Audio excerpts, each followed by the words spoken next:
This is going to be task 2D, video reflection activity.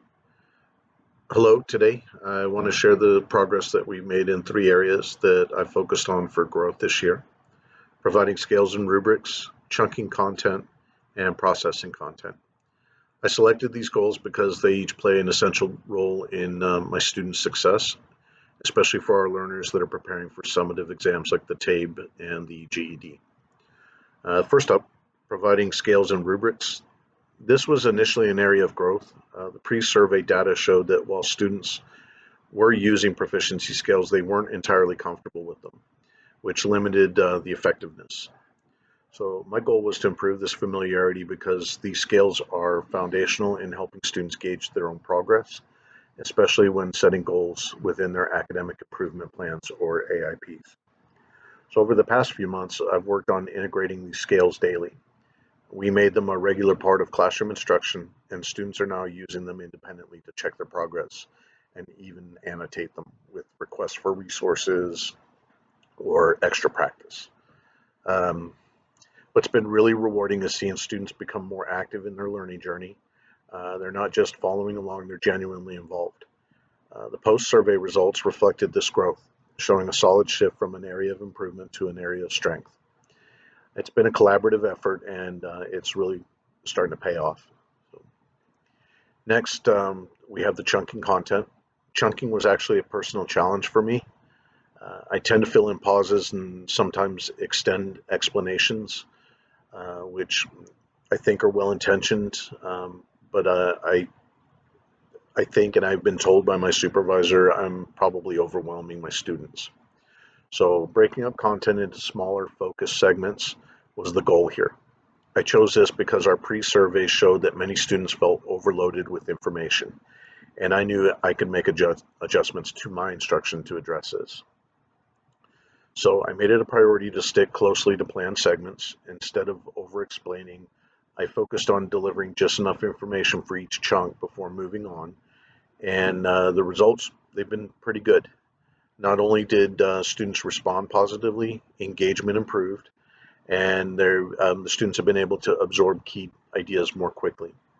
But the post-survey data confirmed we'd reached our target score of 4.0. It's been rewarding to see the impact of this change, both in the survey results and in the students' enthusiasm. Processing content. This area has been an area of improvement as well, but it's one that still requires more work. The pre-survey results indicate that students often rely on me when it comes to something like note-taking. They're waiting for me to write something, me to emphasize something, and they're not completely understanding what the goal is of the processing activities.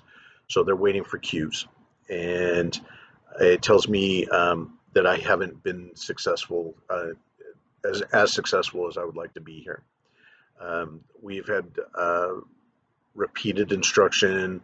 We have tried to go back and reformat how we teach this process.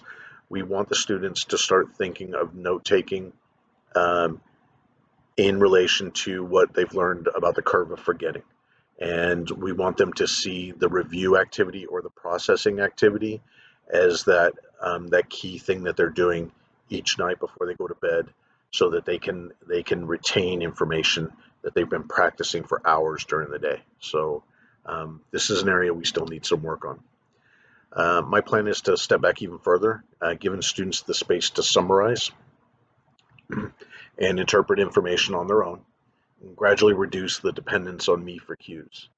The post-survey showed improvement, but we're not quite at the target score. So I'm motivated to keep developing strategies that promote self-reliance in the students' learning. So my growth goals: providing scales and rubrics, chunking content, processing content. They've each shown positive results, and the data backs us up. By regularly collecting survey feedback and staying mindful of what's working and what needs tweaking, we're making steady progress. I look forward to building on these gains, ensuring that our students not only reach their goals, but also gain confidence in their ability to learn independently. Thank you for listening. I'm excited to continue this journey of growth with my students.